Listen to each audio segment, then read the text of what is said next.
सूरज की किरणों में अमृत का वो प्रकाश, हर नई सुबह के साथ यीशु राजा है अब। अंधकार से जो लड़ती उसकी वाणी है आप, उसकी वाणी है आप, उसकी वाणी है आप। अमृत वाणी, अमृत वाणी, अमृत वाणी, अमृत वाणी, अमृत वाणी।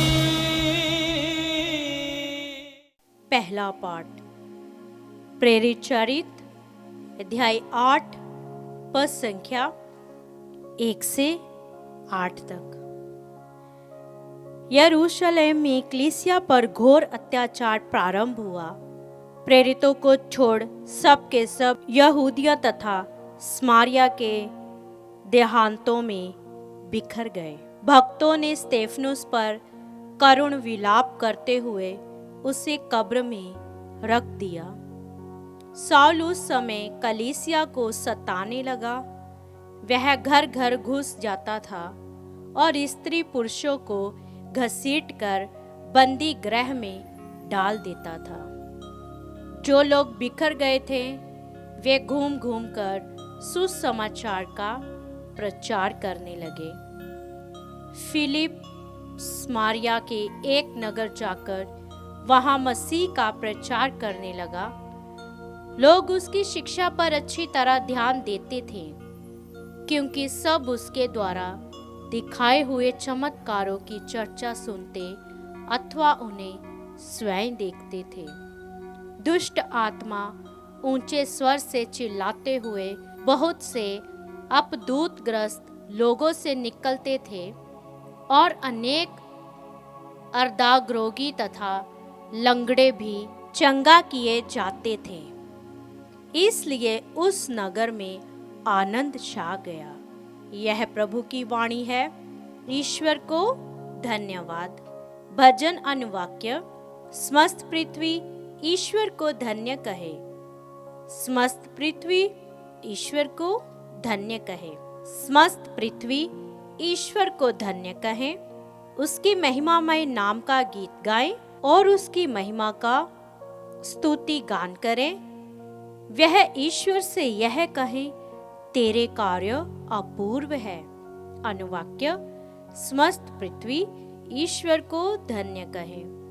समस्त पृथ्वी तेरा दंडवत करती और तेरे महिमामय नाम का गीत गाती है। आओ ईश्वर के कार्यों का ध्यान करो। उसने पृथ्वी पर अपूर्व कार्य किए हैं। अनुवाक्य। समस्त पृथ्वी ईश्वर को धन्य कहे।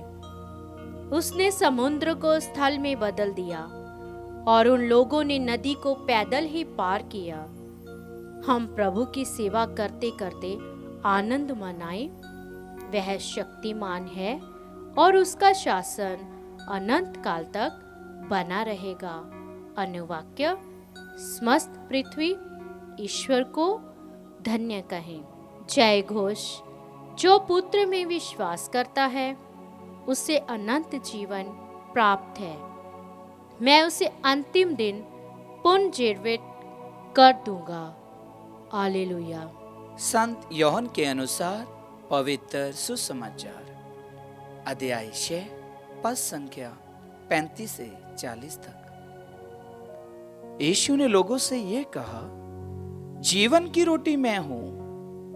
जो मेरे पास आता है उसे कभी भूख नहीं लगेगी, और जो मुझ में विश्वास करता है उसे कभी प्यास नहीं लगेगी।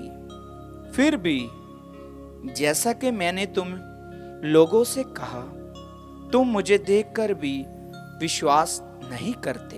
पिता जिन्हें मुझको सौंप देता है वह सब मेरे पास आएंगे, और जो मेरे पास आता है मैं उसे कभी नहीं ठुकराऊंगा, क्योंकि मैं अपनी इच्छा नहीं बल्कि जिसने मुझे भेजा है उसकी इच्छा पूरी करने के लिए स्वर्ग से उतरा हूं। जिसने मुझे भेजा है उसकी इच्छा ये है कि जिन्हें उसने मुझे सौंपा है मैं उनमें से एक का भी सर्वनाश ना होने दूं, बल्कि उन सबों को अंतिम दिन पुनर्जीवित कर दूं। मेरे पिता की इच्छा यह है कि जो कोई पुत्र को पहचान कर उनमें विश्वास करता है उसे अनंत जीवन प्राप्त हो। मैं उसे अंतिम दिन पुनर्जीवित कर दूंगा। प्रभु का सुसमाचार। क्रिस्त की जय।